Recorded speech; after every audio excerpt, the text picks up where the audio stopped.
Nursing कॉलेजचा व्यवहार झाला आहे। महाराष्ट्रामध्ये 500 नर्सिंग कॉलेज देण्यात आलेले आहेत। एक नर्सिंग कॉलेजचा भाव 50 लाख ते 1 कोटी रुपये घेतला गेला आहे। नर्सिंग कॉलेजच्या जे अटी शर्ती नियम होते ते बाजूला सारून हे सगळे उद्योग करण्यात आलेले आहेत। ह्याच्यात कोणाचा हात आहे, हे कोणी केलं आहे, हे जर अजितदादांनी शोधावं। कोणाला परमिशन मिळालं हे जाहीर करावं आणि हा मंत्री कोण आहे त्याचंही नाव जाहीर करावं। नर्सिंग कॉलेजचा व्यवहार झाला आहे। महाराष्ट्रामध्ये 500 नर्सिंग कॉलेज देण्यात आलेले आहेत।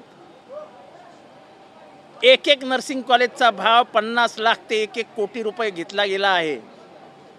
नर्सिंग कॉलेजच्या जे अटी शर्ती नियम होते ते बाजूला सारून हे सगळे उद्योग करण्यात आलेले आहेत। ह्याच्यात कोणाचा हात आहे, हे कोणी केलं आहे, हे जर अजितदादांनी शोधावं।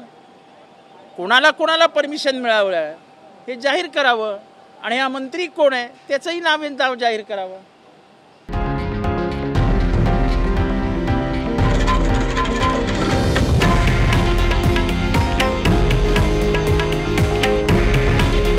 हे आहे देशातील नंबर 1 न्यूज नेटवर्क आणि आपण पाहत आहात TV9 मराठी।